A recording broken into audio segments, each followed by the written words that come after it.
शुक्लाम्बरधरम् विष्णुम् शशिवर्णम् चतुर्भुजम् प्रसन्नवदनम् ध्यायेत् सर्वविघ्नोपशान्तये व्यासम् वसिष्ठनप्तारम् शक्तेः पौत्रमकल्मषम् पराशरात्मजम् वन्दे शुकतातम् तपोनिधिम् व्यासाय विष्णुरूपाय व्यासरूपाय विष्णवे नमो वै ब्रह्मनिधये वासिष्ठाय नमो नमः अविकाराय शुद्धाय नित्याय परमात्मने सदैकरूपरूपाय विष्णवे सर्वजिष्णवे यस्य स्मरणमात्रेण जन्म संसारबन्धनात् विमुच्यते नमस्तस्मै विष्णवे प्रभविष्णवे ॐ नमो विष्णवे प्रभविष्णवे श्रीवैशम्पायन उवाच श्रुत्वा धर्मानशेषेण पावनानि च सर्वशः युधिष्ठिरः शान्तनवम् पुनरेवाभ्यभाषत युधिष्ठिर उवाच किमेकम् दैवतम् लोके किम् वाप्येकम् परायणम् स्तुवन्तः कङ्कमर्चन्तः प्राप्नुयुर्मानवा शुभम् को धर्मः सर्वधर्माणाम् भवतः परमो मतः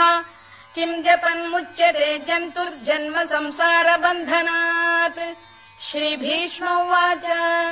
जगत्प्रभुम् देवदेवमनन्तम् पुरुषोत्तमम् स्तुवन्नाम सहस्रेण पुरुषः सततोत्थितः तमेव चार्चयन्नित्यम् भक्त्या पुरुषमव्ययम् ध्यायम् स्तुवन् नमस्यम् च यजमानस्तमेव च अनादिनिधनम् विष्णुम् सर्वलोकमहेश्वरम्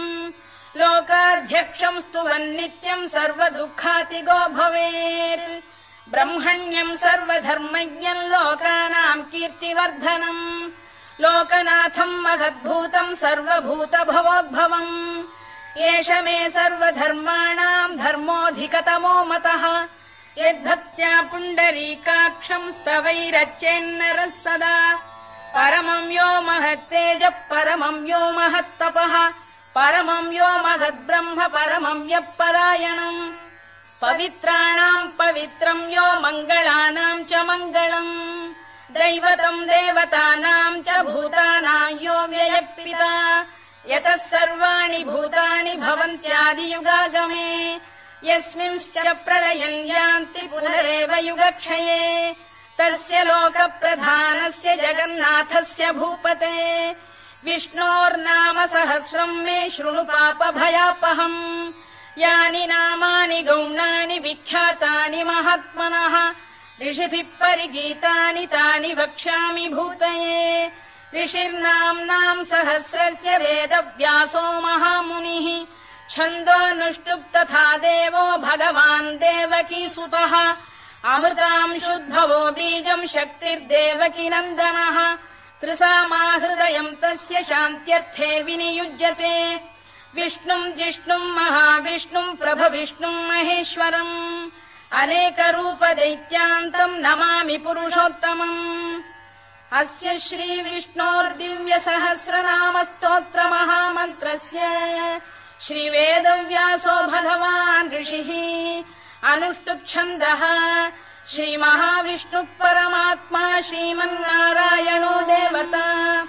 अमृतांशुद्भवो भानुरिति बीजम् देवकी नन्दन श्रेष्ठेति शक्तिः उद्भवः क्षोभणो देव इति परमो मन्त्रः शङ्खबृन्नन्दकी चक्रीति कीलकम् शार्ङ्गधन्वा गदाधर इत्यस्त्रम् रथाङ्गपाणिरक्षोभ्य इति नेत्रम् त्रिसामासामगः सामेति कवचम् आनन्दम् परब्रह्मेति योनिः ऋतुः सुदर्शनकाल इति दिग्बन्धः श्रीविश्वरूप इति ध्यानम् श्रीमहाविष्णुप्रीत्यर्थे सहस्रनाम जपे विनियोगः ध्यानम् क्षीरोदन्वत्प्रदेशे शुचिमणिविलसत्सैकते मौक्तिकानाम् माला क्लुप्तासनस्थ स्फटिकमणिनिभैर्मौक्तिकैर्मण्डिताङ्गः शुभ्रैरभ्रैरदभ्रैरुपरि विरचितैर्मुक्तपीयूषवर्षैः आनन्दीन पुनीयादरि नलिन गदा शङ्खपाणिर्मुकुन्दः भूः पादौ यस्य नाभिर्वियदसुरनिलश्चन्द्रसूर्यौ च नेत्रे कर्णावाशा शिरोद्यौर्मुखमपि दहनो यस्य वास्तेयमब्धिः अन्तस्थम् यस्य विश्वम् सुरनरखगो भोगि गन्धर्व दैत्यैः चित्रम् रम्यते तम् त्रिभुवन वपुषम् विष्णुमीशम् नमामि। ॐ नमो भगवते वासुदेवाय। शान्ताकारम् भुजगशयनम् पद्मनाभम् सुरेशम् विश्वाधारम् गगनसदृशम् मेघवर्णम् शुभाङ्गम् लक्ष्मीकान्तम् कमलनयनम् योगिहृध्यानगम्यम् वन्दे विष्णुम् भवभयहरम् सर्वलोकैकनाथम् मेघश्यामम् पीतकौशेयवासम् श्रीवत्साङ्कम् कौस्तुभोद्भासिताङ्गम् पुण्योपेतम् पुण्डरीकायताक्षम् विष्णुम् वन्दे सर्वलोकैकनाथम् नमः समस्तभूतानामादिभूताय भूभृते अनेकरूपरूपाय विष्णवे प्रभविष्णवे सशङ्खचक्रम् सकिरीटकुण्डलम् सपीतवस्त्रम् सरसीरुभेक्षणम् सहारवक्षस्थलशोभिकौस्तुभम् नमामि विष्णुम् शिरसा चतुर्भुजम् छायायाम् पारिजातस्य हेमसिंहासनोपरि आसीनमम्बुदश्याममायताक्षमलङ्कृतम् चन्द्राननम् चतुर्बाहुम् श्रीवत्साङ्कितवक्षसम् रुक्मिणी सत्यभामाभ्याम् सहितम् कृष्णमाश्रये।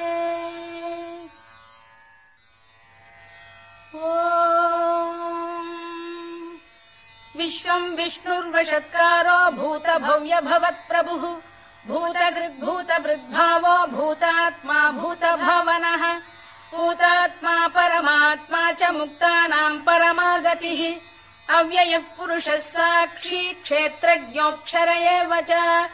योगो योगविदाम् नेता प्रधानपुरुषेश्वरः नारसिंहवपुः श्रीमान् केशवः पुरुषोत्तमः सर्वः शर्वः शिवस्थाणुर्भूतादिर्निधिरव्ययः सम्भवो भावनो भर्ता प्रभवः प्रभुरीश्वरः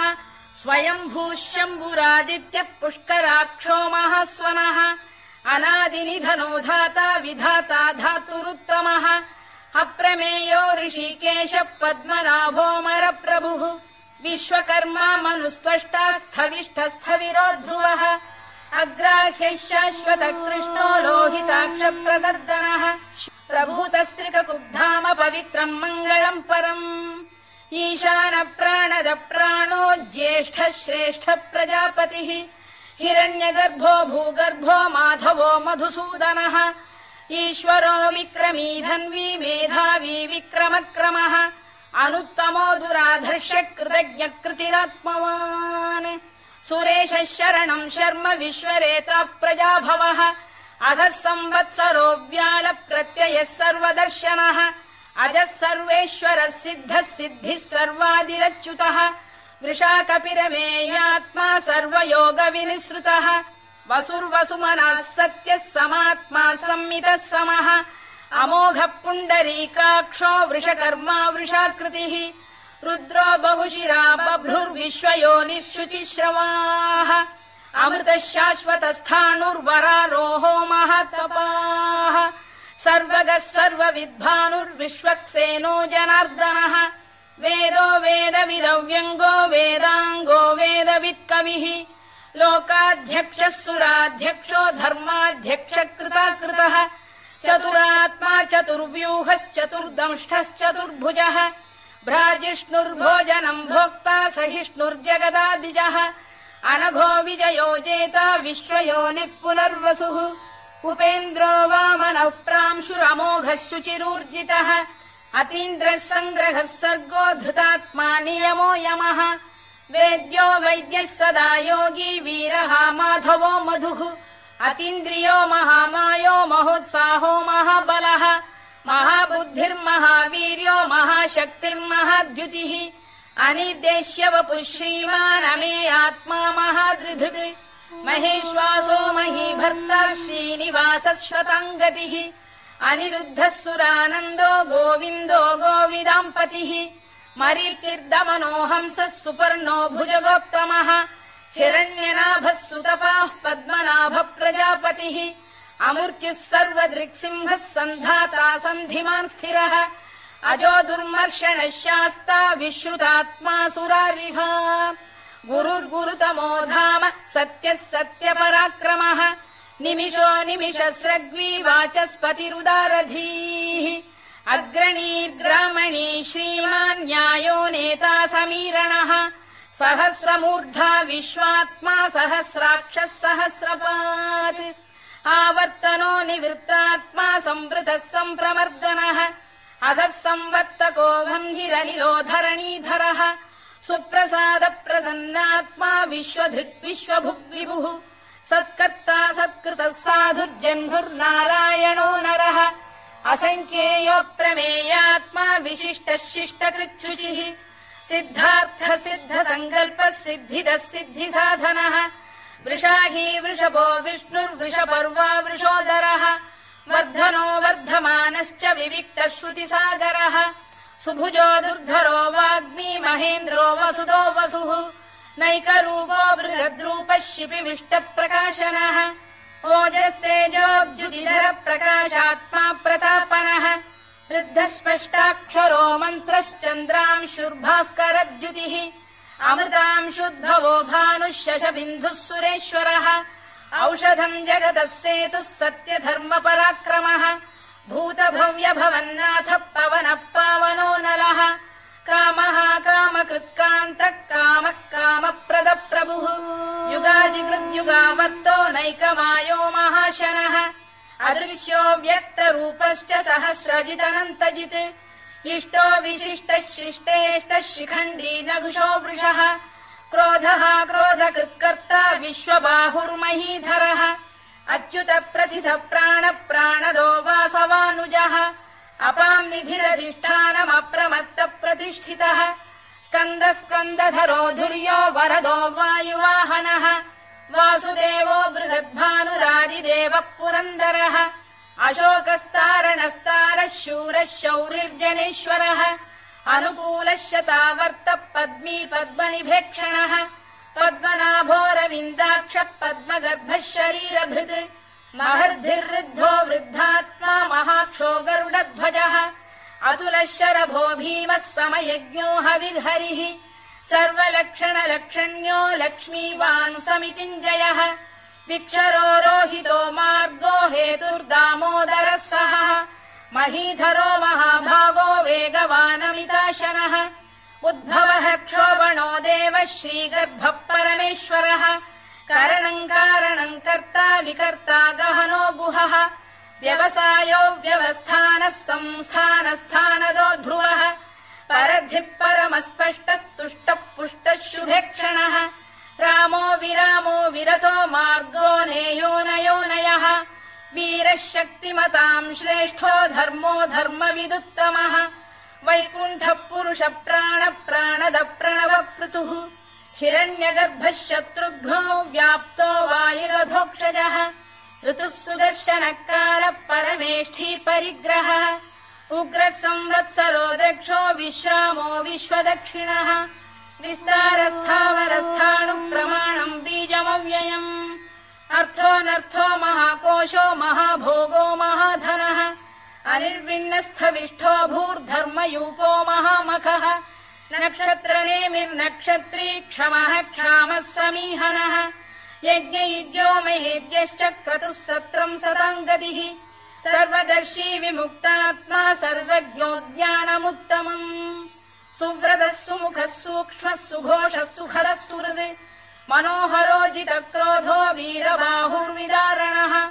स्वापनः स्ववशो व्यापी नैकात्मा नैककर्मकृत् वत्सरो वत्सलो वत्सी रत्नगर्भो धनेश्वरः धर्मकृद्धर्मकृद्धर्मी सरसक्षरमक्षरम् अभिज्ञाता सहस्रांशुर्विधाता कृतलक्षणः गभस्तिनेमिः सत्रस्तः सिंहो भूतमहेश्वरः आदिदेवो महादेवो देवेशो देवभृद्गुरुः उत्तरो गोपतिर्गोप्ता ज्ञानगम्यः पुरातनः शरीरभूतभृद्भोक्ता कपीन्द्रो भूरि दक्षिणः सोमपोऽमृतपः सोमः पुरुजित् पुरुसत्तमः विनयो जयः सत्यसन्धो दाशार्हः सात्वताम् पतिः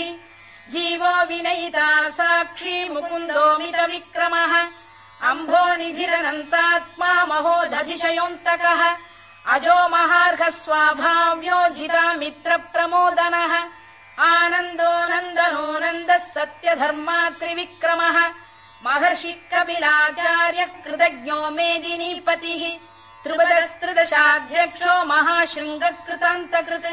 महावराहो गोविन्दः सुषेणः कनकाङ्गिनी गुह्यो गभीरो गहनो गुप्तश्चक्रगदाधरः मेधास्वाङ्गो जितकृष्णो दृढः सङ्कर्षणोच्युतः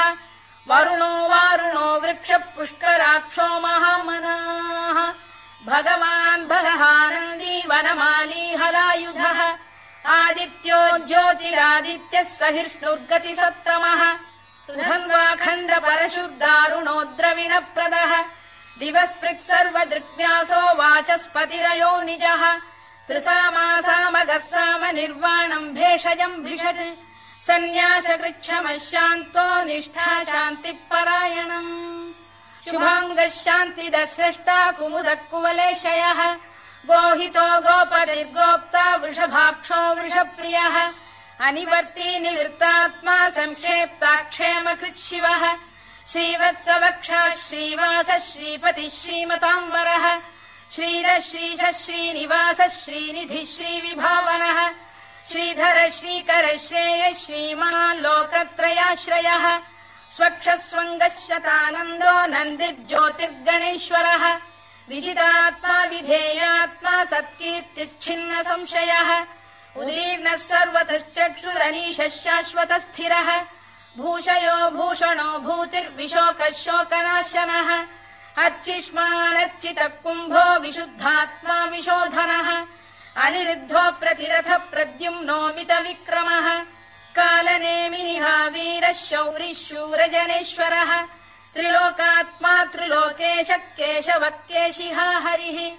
कामदेवः कामपालः कामी कान्तकृतागमः अनिर्देश्य वपुर्विष्णुर्वीरोऽनन्तो धनञ्जयः ब्रह्मण्यो ब्रह्मकृद्ब्रह्मा ब्रह्म ब्रह्मविवर्धनः ब्रह्मविब्राह्मणो ब्रह्मी ब्रह्मज्ञो ब्राह्मणप्रियः महाक्रमो महाकर्मा महातेजामहोरगः महाक्रतुर्महायज्वा महायज्ञो महाहविः स्तव्यस्तव प्रियस्तोत्रम् स्तुतिस्तोतारणप्रियः पूर्णः पूरयिता पुण्यः पुण्यकीर्तिरनामयः मनोजवस्तीर्थकरो वसुरेता वसुप्रदः वसुप्रदो वासुदेवो वसुर्वसुमनाहविः सद्गतिः सत्कृतिः सत्ता सद्भूतिः सत्परायणः शूरसेनो यदुश्रेष्ठः सन्निवासः सुयामुनः भूतावासो वासुदेवः सर्वासु निलयो नलः दर्पः दर्पदो दृप्तो दुर्धरोऽथापराजितः विश्वमूर्तिर्महामूर्तिर्दीप्तमूर्तिरमूर्तिमान् अनेकमूर्तिरव्यक्तः शतमूर्तिः शताननः एकोनैकः स वक्र किम् यत्तत्पदमनुत्तमम् लोकबन्धुर्लोकनाथो माधवो भक्तवत्सलः सुवर्णवर्णो हेमाङ्गो वराङ्गश्चन्दनाङ्गदी वीरः विषमः शून्यो घृता क्षीरचरश्चलः अमानी मानदो मान्यो लोकस्वामी त्रिलोकभृत् सुमेधा मेधजो धन्यः सत्यमेधाधराधरः तेजो वृषोद्युतिधरः सर्वशत्रभृताम्बरः प्रग्रहो निग्रहो व्यग्रो नैकशृङ्गो गदाग्रजः चतुर्मूर्तिश्चतुर्बाहुश्चतुर्व्यूहश्चतुर्गतिः चतुरात्मा चतुर्भावश्चतुर्वेदविदेकपात् समावर्तो निवृत्तात्मा दुर्जयो दुरतिक्रमः दुर्लभो दुर्गमो दुर्गो दुरावासो दुरारिः शुभाङ्गो लोकसारङ्गः सुतन्तुस्तन्तु वर्धनः इन्द्रकर्मा महाकर्मा कृतकर्मा कृतागमः उद्भवः सुन्दरः सुन्दो रत्ननाभः सुलोचनः अर्को वाजसनः शृङ्गी जयन्तः सर्वविजयी सुवर्णबिन्दुरक्षोभ्यः सर्ववागीश्वरेश्वरः महाह्रदो महागर्तो महाभूतो महानिधिः कुमुदः कुन्दरः कुन्दः पर्जन्यः पावनो निलः अमृताशोऽमृतवपुः सर्वज्ञः सर्वतोमुखः सुलभः सुव्रतः सिद्धः शत्रुजिच्छत्रुतापनः न्यग्रोधोदुम्बरोश्रतश्चाणू मणिषूदनः सहस्रार्चिः सप्तजिह्वः सप्तैधा सप्तवाहनः अमूर्तिरनघोचिन्त्यो भयगृद्भयनाशनः अणुबृहत्कृशस्थूलो गुणभिर्निर्गुणो महान् अधृतस्वधृतस्वास्य प्राग्वंशो वंशवर्धनः भारभृत्कथितो योगी योगीशः सर्वकामदः आश्रमश्रमणः क्षामः सुपर्णो वायुवाहनः धनुर्धरो धनुर्वेदो दण्डो दमयिता दमः अपराजितः सर्वसहो नियन्ता नियमो यमः सत्त्ववान् सात्विकः सत्यः सत्यधर्मपरायणः अभिप्रायप्रियार्होर्ह प्रियकृत्प्रीतिवर्धनः विहाय सगतिर्ज्योतिः सुरुचिर्कुतभुग्विभुः रविर्विरोचनः सूर्यः सवितारविलोचनः अनन्तो हुतभुग्भोक्ता सुखदो नैकजोऽग्रजः अनिर्विण्णः सदामर्षी लोकाधिष्ठानमद्भुतः सनात्सनातनतमः कपिलः कपिरव्ययः स्वस्तिदः स्वस्तिकृत् स्वस्ति स्वस्ति भुक् स्वस्ति दक्षिणः अरौद्रः कुण्डली चक्री विक्रम्यूर्जितशासनः शब्दातिकः शब्दसः शिशिरः शर्वरीकरः अक्रूरपेशलो दक्षो दक्षिणः क्षमिणाम्बरः विद्वत्तमो वीतभयः पुण्यश्रवणकीर्तनः उत्तारणो दुष्कृतिः पुण्यो दुःस्वप्ननाशनः वीरः रक्षणः सन्तो जीवनः पर्यवस्थितः अनन्तरूपोऽनन्तः श्रीर्जितमन्युर्भयापहः चतुरश्रो गभीरात्मा विदिशो व्यादिशो दिशः अनाधिर्भूर्भुवो लक्ष्मी सुवीरो रुचिराङ्गदः जननो जनजन्मादिर्भीमो भीमपराक्रमः आधारनिलयो धाता पुष्पहास प्रजागरः ऊर्ध्वगः सत्पथाचार प्राणद प्रणवप्रणः प्रमाणम् प्राणनिलय प्राणभृत्प्राणजीवनः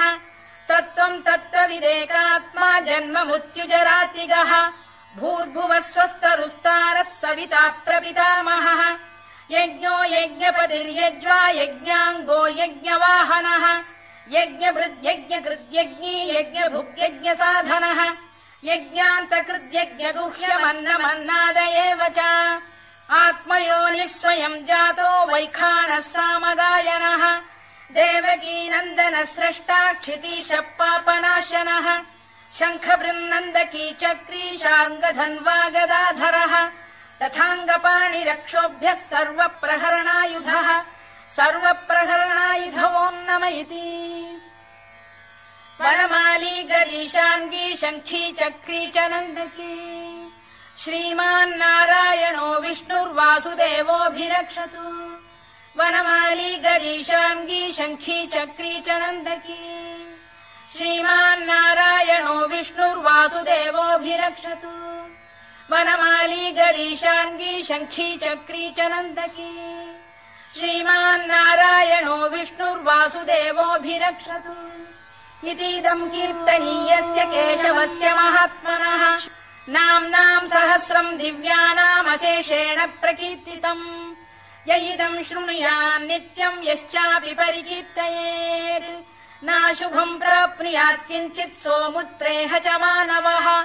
वेदान्तको ब्राह्मणः स्यात् क्षत्रियो विजयी भवेत् वैश्यो धनसमृद्धः स्यात् क्षुद्रः सुखमवाप्नुयात् धर्मार्थी प्राप्नुयात् धर्ममर्थार्थी चार्थमाप्नुयात् कामानवाप्नुयात् कामी प्रजार्थी चाप्नुयात् प्रजाम् भक्तिमान् यः सदोत्थाय शुचिस्तद्गतमानसः सहस्रम् वासुदेवस्य नाम्नामेतत् प्रकीर्तयेत् यशः प्राप्नोति विपुलम् याति प्राधान्यमेव च अचलाम् श्रियमाप्नोति श्रेयः प्राप्नोत्यनुत्तमम् न भयम् क्वचिदाप्नोति वीर्यम् तेजश्च विन्दति भवत्यरोगोद्युतिमान् बलरूपगुणान्वितः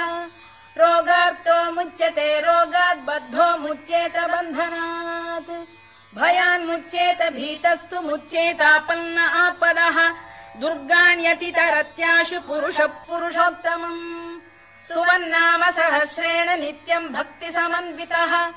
वासुदेवाश्रयो मर्त्यो वासुदेवपरायणः सर्वपापविशुद्धात्मा याति ब्रह्म सनातनम् न वासुदेव भक्तानाम् शुभम् विद्यते क्वचित् जन्म मृत्युजरा व्याधि भयम् नैवोपजायते इमं स्तवमधीयानः श्रद्धा भक्ति समन्वितः युज्येतात्मसुखक्षान्ति श्रीधृति स्मृति कीर्तिभिः न क्रोधो न च मात्सर्यम् न लोभो न शुभा मतिः भवन्ति कृतपुण्यानाम् भक्तानाम् पुरुषोत्तमे द्यौः स चन्द्रार्कनक्षत्राखम् दिशो भूर्महोदधिः वासुदेवस्य वीर्येण विधृतानि महात्मनः ससुरासुरगन्धर्वम् स यक्षोरगराक्षसम् जगत्वशे वर्ततेदम् कृष्णस्य सचराचरम् इन्द्रियाणि मनो बुद्धिः सत्त्वम् तेजो बलम् धृतिः वासुदेवात्मकान्याहुः क्षेत्रम् क्षेत्रज्ञ एव च सर्वागमानामाचार प्रथमम् परिकल्पते आचार प्रभवो धर्मो धर्मस्य प्रभुरच्युतः ऋषयः पितरो देवा महाभूतानि धातवः जङ्गमा जङ्गमम् चेदम् जगन्नारायणोद्भवम् योगो ज्ञानम् तथा साङ्ख्यम् विद्या शिल्पादिकर्म च वेदाः शास्त्राणि विज्ञानमेतत् सर्वम् जनार्दनात् एको विष्णुर्महद्भूतम् पृथग्भूतान्यनेकशः त्रीन् लोकान् व्याप्य भूतात्मा भुङ्क्ते विश्वभुवव्ययः इमम् स्तवम् भगवतो विष्णोर्व्यासेन कीर्तितम् पठेद्य इच्छेत् पुरुषः श्रेयत् प्राप्तुम् सुखानि च विश्वेश्वरमजम् देवम् जगतः प्रभुमव्ययम् भजन्ति ये पुष्कराक्षम् न ते यान्ति पराभवम् न ते यान्ति पराभवम् ओन्नम इति अर्जुनोवाच पद्मपत्र विशालाक्ष पद्मनाभसुरोत्तम भक्तानामनुरक्तानाम् त्राता भव जनार्दन श्रीभगवानुवाच यो माम् नाम सहस्रेण स्तोतुमिच्छति पाण्डव सोऽहमेकेन श्लोकेन स्तुत एव न संशयः स्तुत एव न संशयोन्नम इति व्यास उवाच वासनाद्वासुदेवस्य वासितम् भुवनत्रयम् सर्वभूतनिवासोऽसि वासुदेव नमोऽस्तु ते वासुदेव नमोऽस्तु ओन्नम इति पार्वत्युवाच केनोपायेन लघुना विष्णोर्नाम सहस्रकम् पठ्यते पण्डितैर्नित्यम् श्रोतुमिच्छाम्यहम् प्रभो ईश्वर उवाच श्रीराम राम रामेति रमे रामे मनोरमे सहस्रनाम तत्तुल्यम् राम नाम वरानने श्रीराम राम रामेति रमे रामे मनोरमे सहस्रनाम तत्तुल्यम् राम नाम वरानने श्रीराम राम रामेति रमे रामे मनोरमे सहस्रनाम तत्तुल्यम् राम नाम वरानने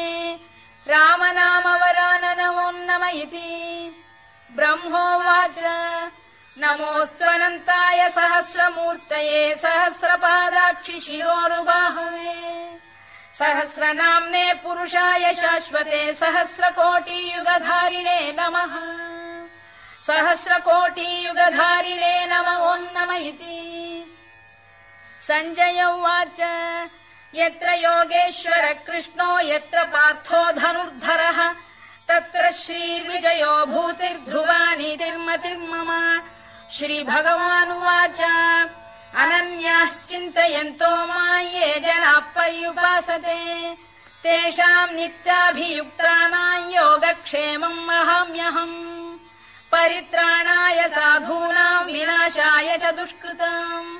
धर्म संस्थापनार्थाय सम्भवामि युगे युगे आर्ता विषण्णाः शिथिलाश्च भीता घोरेषु च व्याधिषु वर्तमानाः संकीर्त्य नारायण शब्दमात्रम् विमुक्त दुःखाः सुखिनो भवन्तु कायेन वाचा मनसेन्द्रियैर्वा बुद्ध्यात्मना वा प्रकृते स्वभावात् करोमि यद्यत् सकलम् परस्मै नारायणायेति समर्पयामि।